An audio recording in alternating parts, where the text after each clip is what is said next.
Hello and welcome to Identify, the news, views and insights from within the events industry. I'm delighted to be joined by Mark Bannister today. What I have in my notes here is a highly accomplished events and production director, so over 18 years experience at a senior level, proven ability to deliver scale, brand-led experiences and achieve their commercial objectives, which I want to talk to you about later, Mark, and just recognizing excellence.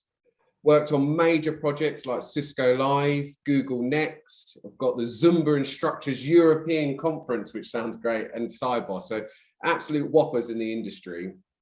You are working with us on COP, which is our first major summit of this scale post-pandemic or post freedom. So what kind of motivates you, Mark, to work on these projects of this scale? I do find during them asking myself that same question quite frequently.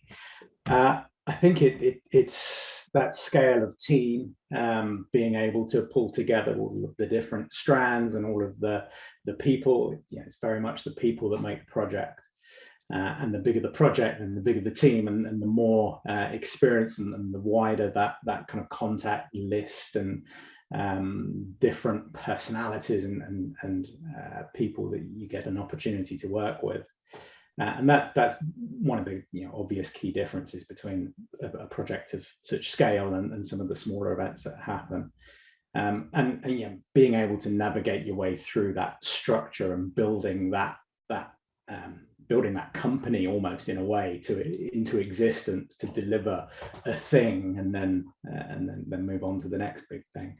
So clearly COP is a really complex project. There's an incredible amount of detail that's involved in it. How are you someone that copes with that sort of pressure? And it's having the right team around you. It's about setting up the right structure to enable that team to support each other and ultimately you at the sort of the top of that area to deliver excellence, to deliver beyond the client's expectations. If you don't get that foundation right at the beginning, if you don't have enough people in the right roles at the right time, then it very quickly starts to shake apart and that pressure mounts upwards. So I think that the thing that I found is really identifying the roles, getting the right people there, and being ahead in your resourcing, making sure that you're thinking at least a few weeks ahead of when you're going to need a person to be in a role to resolve a problem. Having that in place stops that being a problem. And lots of times we draw analogies about major projects are like business entities on their own, and so you're heading up a large operation element to it, and heavy lies the head that wears the crown. But it's also important that you've got the support network underneath you so that you're not carrying all of that pressure, but you can spread the load, right? Yeah, and also just as important, that support network above as well. It's understanding that you're not doing a thing in isolation, that there is experience, that there are additional resource, additional help always available at every level to call upon. And that's certainly we're finding these paying huge dividends on a project like COP.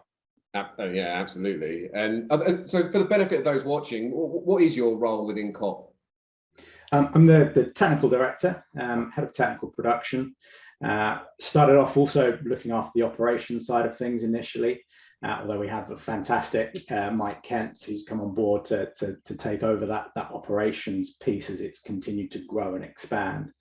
And that was quite intentional, especially in this post-COVID sort of environment of being able to build that resilience into roles.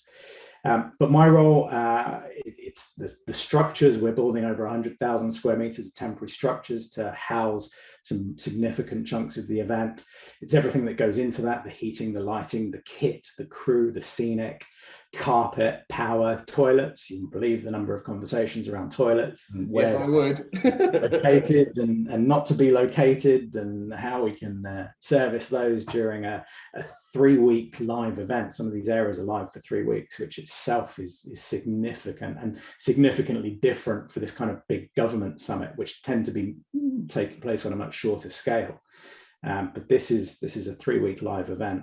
I think from a technician, just looking at technicians, the shortest booking we have is 30 days on site, which When I think of even a Cisco Live, where we're live there on that for 5 days, 4 or 5 days, it's still only a 2-week on site total.